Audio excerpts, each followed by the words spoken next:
avec un grand sourire que je vous dis bonjour, mesdames et messieurs, soyez les bienvenus sur le plateau de Midi d'Afrique. Vous êtes bel et bien sur votre canal de bénédiction, Béni TV. Et aujourd'hui, je suis heureuse d'être avec vous. 12 heures en Côte d'Ivoire. Nous vous souhaitons un très bon appétit, mesdames et messieurs, si vous êtes évidemment à la table. Alors, au menu de ce magazine, aujourd'hui, nous serons avec le pasteur Boabile juste sur le thème « La peur des autres, un obstacle à l'évangélisation ». Et bien, tel est notre thème du jour dans la rubrique rectificatif, une rubrique qui vous permet de rectifier vos différents comportements ici en tant qu'enfant de Dieu. Et enfin, nous allons finir ce magazine avec nos différents annonceurs dans Espace Annonce. Restez très bien ici en compagnie de ce clip. À tout de suite avec la rubrique rectificatif.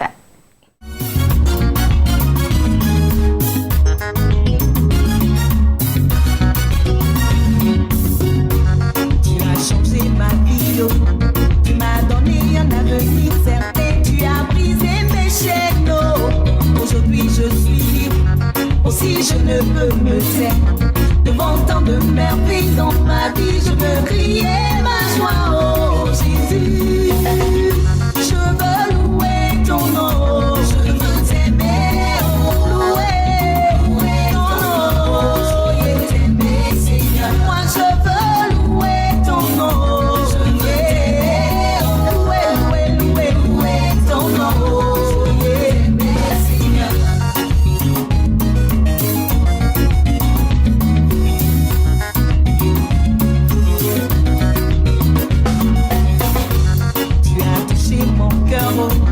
Moi qui vivais qu'échec, mort et souffrance, tu me fais vivre ta gloire. Oh. Aujourd'hui ma coupe déborde, aussi je ne peux me taire.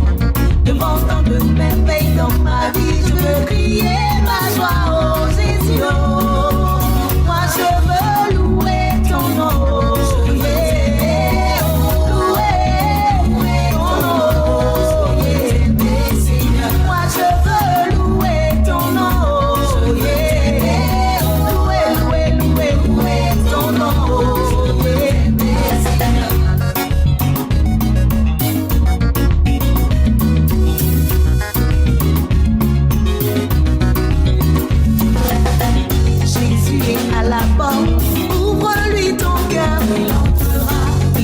De toi, un sujet de joie, oh Alléluia. Quel que soit l'état de ta vie, ouvre-lui ton cœur, il entrera.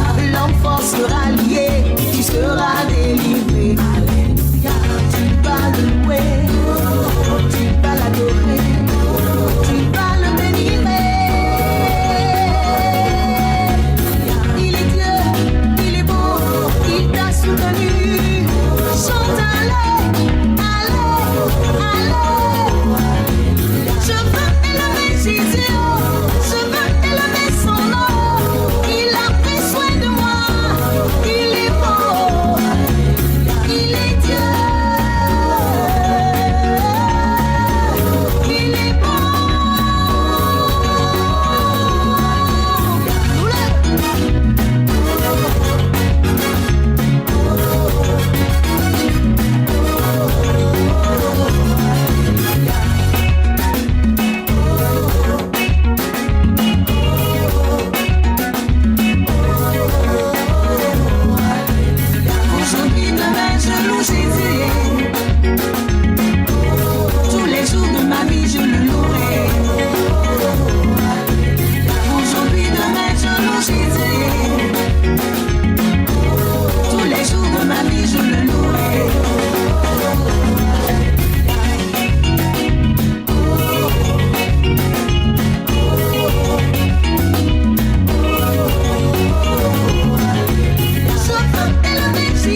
très bien ici, je l'espère. Et comme je l'ai annoncé tantôt, nous sommes avec le pasteur Boabile juste dans la rubrique rectificatif, une rubrique qui vous permet de rectifier vos différents comportements.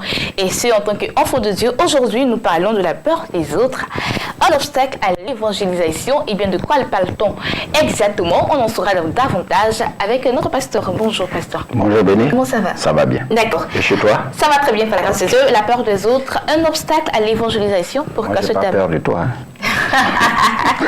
En fait, oui. La peur des autres, simplement, on veut parler de la rencontre de l'autre. Vous savez, aujourd'hui, des statistiques, disons, réalisées par des spécialistes, en Côte d'Ivoire, ici, des stations missionnaires, des maisons missionnaires, nous démontrent que près de 90% des chrétiens n'évangélisent plus.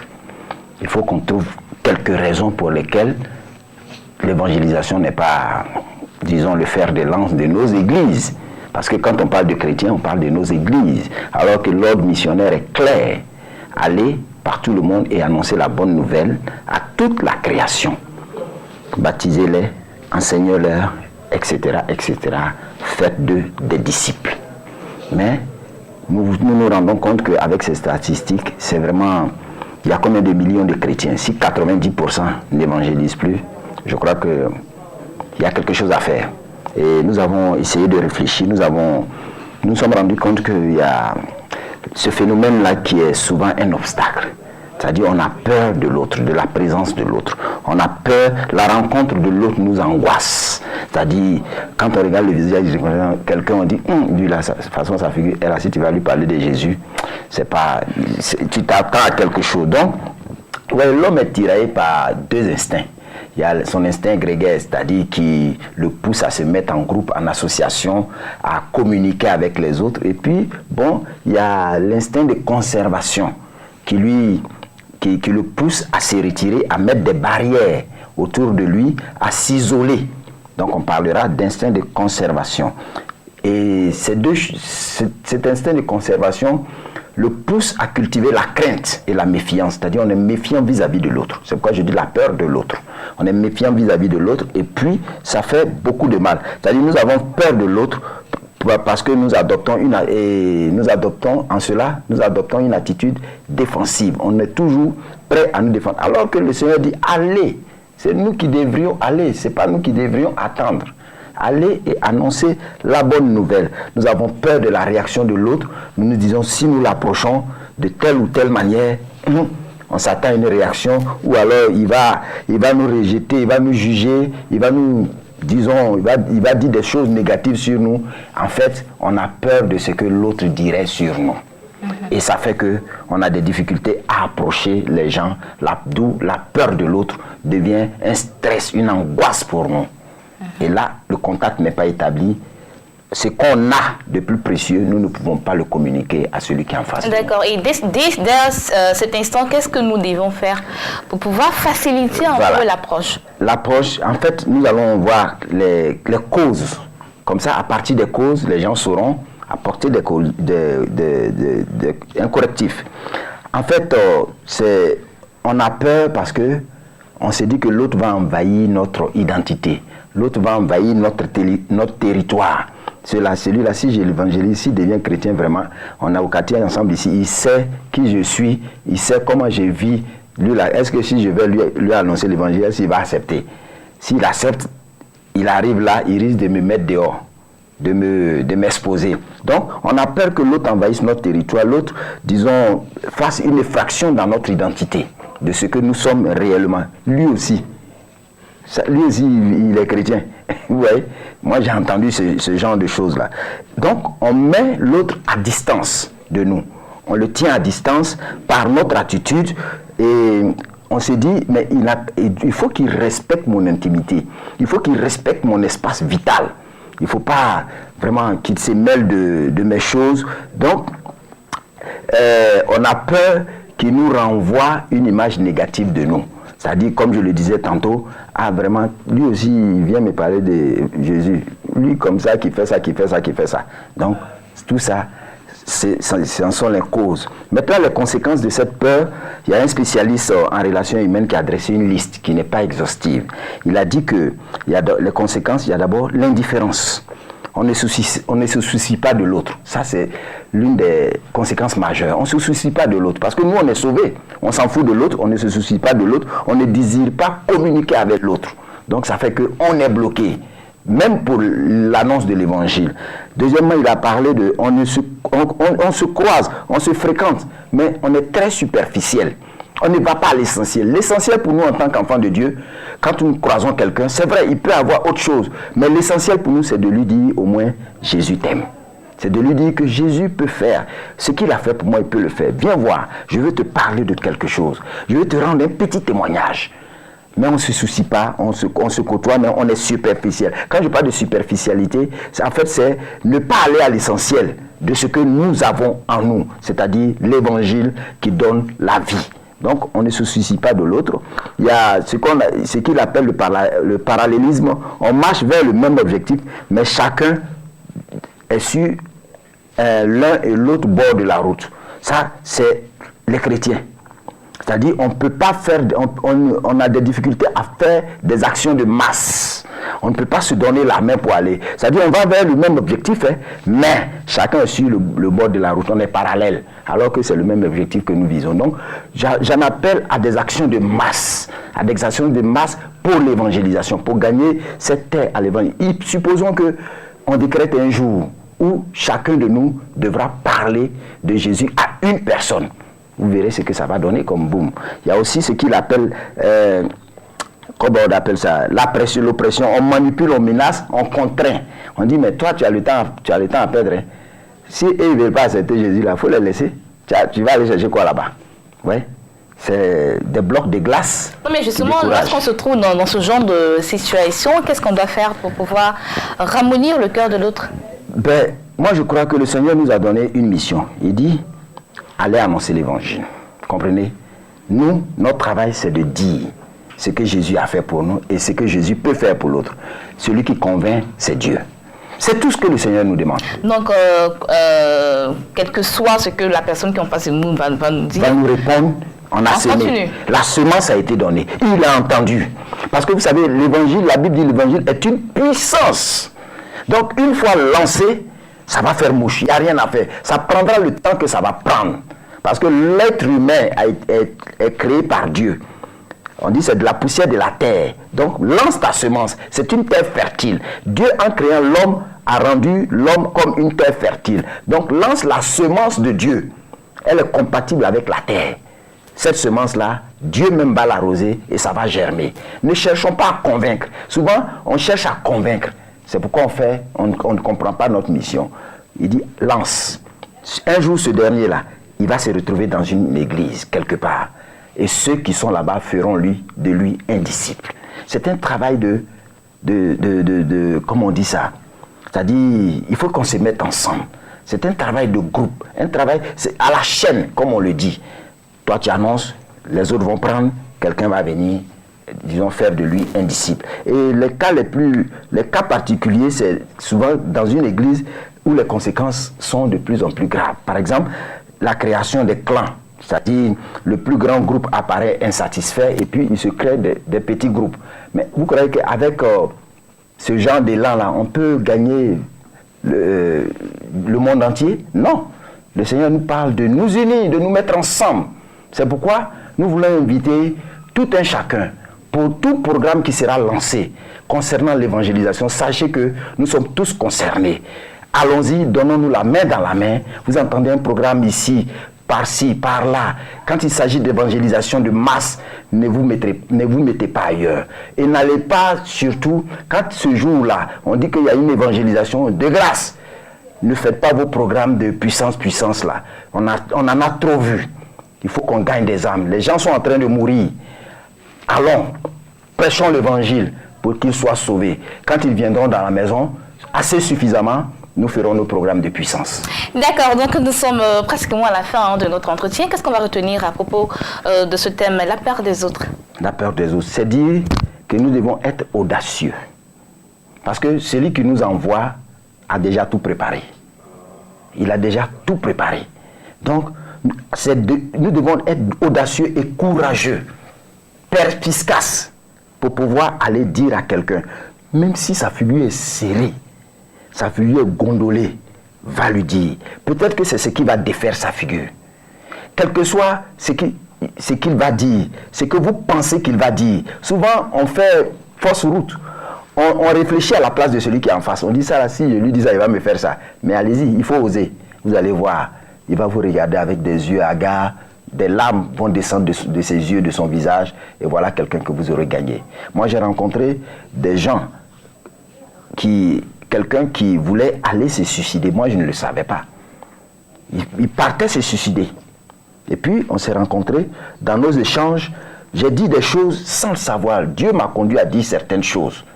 Et puis, il s'est rétracté. C'est longtemps après, quand on s'est rencontrés, il dit, est-ce que vous savez que la dernière fois, là, quand on s'était rencontrés, pasteur, j'étais prêt à aller me suicider, j'ai même pris les médicaments, c'était dans ma main. Mais l'entretien que j'ai eu avec vous, ça m'a interpellé. Moi, je ne sais même plus ce que j'ai dit. Mais ce qui est sûr, je lui ai parlé du Seigneur, de l'Évangile. Vous voyez, de façon anodine, vous avez sauvé quelqu'un de l'enfer. Mais toi aussi, tu peux le faire.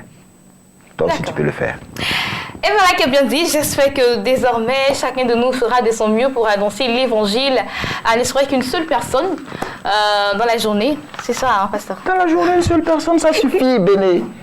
D'accord. Il y a combien de jours dans l'année? 365 jours. Ça fait 365 personnes qui seront gagnées. Vous voyez, non? Une seule personne dans la journée. Minimum.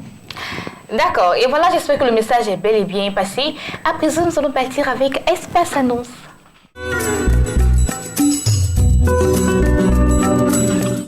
Espace Annonce à présent avec le révérend commun Emmanuel. Il est là au nom de l'église évangélique et la bénédiction. Il est là pour annoncer ce programme qui aura lieu pendant 3 jours du 24 au 26 février 2016. Bonjour révérend. Bonjour Bénédicte. Comment ça va? Ça va très bien. D'accord. Alors de quoi parle-t-on exactement dans ce programme?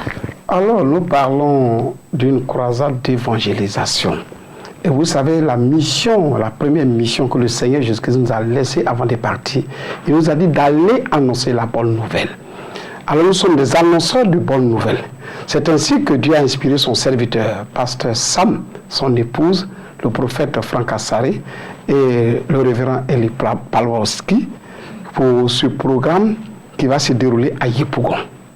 Du côté du collège Saint-Pierre-Marie, au stade de Saint-Pierre-de-Marie, c'est là va se passer ce programme. Alors c'est une croisade, c'est pour annoncer la bonne nouvelle. La bonne nouvelle à qui? La bonne nouvelle aux malades, la bonne nouvelle aux aveugles, la bonne nouvelle à tous ceux qui sont déprimés et qui sont fatigués, qui sont sur le point d'aller se suicider. Il y a une occasion, une opportunité de leur dire que le Seigneur est encore vivant. Il n'a pas encore lâché, il est encore présent en toutes choses. Il suffit simplement de faire un effort, de faire mouvement vers le stade Saint-Pierre-Marie et vous allez voir que votre vie va changer. C'est ainsi qu'un jour, dans la Bible, une femme qui a perdu son eunuque, au moment où tout le monde, tout le village, toute la ville, les gens ne pouvaient rien apporter pour cette femme. Et ce qu'ils pouvaient dire, oh, ça fait pitié, ça fait pitié, ça fait pitié. Et à la porte de la ville, voilà le Seigneur qui venait et qui a rencontré, et il a dit, mais vous allez où avec cet enfant? Déposez-moi sur ce cercueil, jeune homme, lève-toi. Alors, ça peut être ainsi pour toi. Donc, c'est pourquoi je suis sur ce plateau, pour t'annoncer, si tu m'écoutes actuellement, fais mouvement. Alors, je vais dire quoi? Tous ceux qui sont à Yepougon, du côté CHU, Mami Adjoa, Porbo 2, Marché Gouro, tous ceux qui sont à la base CIE, Sengadeu, j'en passe, Libre Afrique, Ananéré, Lèvres Rouges, Guégué Bayon, toutes ces personnes-là, c'est pour vous ce programme. Alors venez et vous allez rencontrer le Seigneur Jésus-Christ. Il va utiliser ses serviteurs pour que vous soyez délivrés. Justement, en parlant d'orateurs, est-ce qu'on peut donner le nom de ces personnes qui vont intervenir? Oui, les orateurs, nous les connaissons. Il y a le pasteur Sam, lui-même. Et nous savons comment il est déterminé dans l'affaire de Dieu. quand nous parlons d'affaires de Dieu, comment Pasteur Sam organise des programmes sur l'inspiration du Saint-Esprit et comment Dieu l'utilise aujourd'hui pour cette nation ivoirienne et même hors de la Côte d'Ivoire. Nous savons le Pasteur Sam ce qu'il fait. Et aussi son épouse, Pasteur Sylviane, qui donne des enseignements qui touchent, nous avons vu notre dernier programme à Yopougon dans le mois de décembre, comment elle a fait l'appel. Il y a eu des milliers de personnes, des femmes comme jeunes enfants, tout le monde se sont présentés. Elle a donné un message fort. Et aussi le prophète Franck Assaré, parce que des gens qui souffrent dans leur peau, qui veulent avoir un avenir, un devenir. Alors cet homme de Dieu sera à la partie parce que la présence du prophète aussi est nécessaire. Et aussi le révérend Eli Pavlovski, qui est aussi un serviteur de Dieu, qui est beaucoup dans la délivrance. Mais je pense que toutes ces personnes qui viendront, quand ils vont prier pour vous, quand ils vont vous toucher, Dieu va agir pour la gloire de son nom. Donc, voici les orateurs qui vont passer pendant ces 3 jours. Alors, le thème, c'est quoi? Retour à l'envoyeur. L'envoyeur, c'est qui ici? L'envoyeur, c'est le diable. L'envoyeur, c'est les principautés. L'envoyeur, c'est les esprits méchants. C'est ceux-là qui t'ont envoyé la maladie. Mais il veut que le mal retourne là d'où c'est venu pour que toi, tu sois libre et que sur toi, tu sois déchargé et que tu puisses servir ton Dieu et que tu sois heureux. Donc, voici ces hommes de Dieu. Donc, ces 3 jours, c'est aujourd'hui à 18h. J'ai dit c'est tout à l'heure, c'est à 18h. Fais mouvement, c'est pourquoi je vais lancer cet appel. À Yopougon, il y a nos frères Bron, nous allons lancer cet appel pour leur dire, il y a un grand programme, qu'ils viennent et puis qu'ils viennent écouter ce message. On va donner les contacts pour avoir de plus en plus d'informations, vu que c'est pour tout à l'heure. Ok. On va donner les contacts rapidement. Les contacts, c'est le 49 04 21 22. 49 04 21 22, le 02 09 31 26. Donc voici les contacts. Vous pouvez nous appeler avec ces numéros-là. D'accord. Merci beaucoup, révérend Koumou Emmanuel. Il était là pour annoncer ce programme qui démarre aujourd'hui même, du 24 au 26 février 2016, au stade du collège Saint-Pierre-Marie de Yopougon, Maroc. Les contacts pour avoir de plus amples informations, les 49 04 21 22 et le 02 19 31 26. C'est ici que moi je mets un point à cette émission, mais ce n'est pas fini. Quand on se retrouve la semaine prochaine, demain vous aurez juste les blessings pour un nouveau numéro de Midi d'Afrique. D'ici là, portez-vous bien. N'oubliez pas, vous pouvez nous voir et nous revoir sur www.beni.tv et que l'Éternel vous bénisse. Au revoir.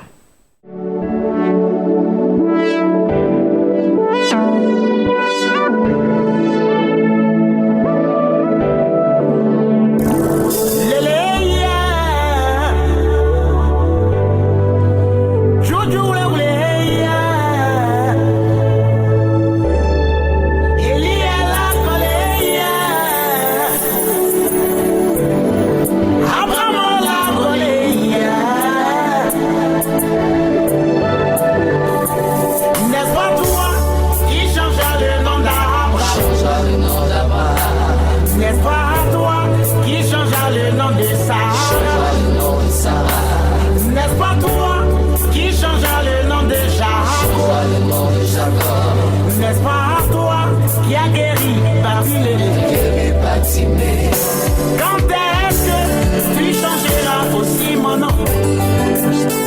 À quel moment tu changeras aussi mon nom?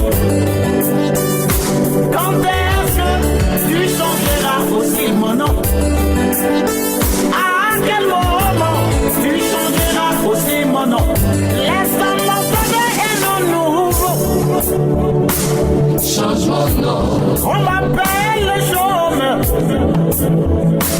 Change mon nom. On m'appelle le sans-emploi. Change mon nom. On m'appelle la stérile. Change mon nom. Quand est-ce que tu changeras aussi mon nom? À quel moment tu changeras aussi mon nom? Laisse-moi donner un nom nouveau. Change mon nom. On m'appelle le misérable. Change mon nom. On m'appelle petit pâtre. Change mon nom. On m'appelle célibataire. Change mon nom. J'ai vu des chômeurs travailler. À ta grâce. J'ai vu des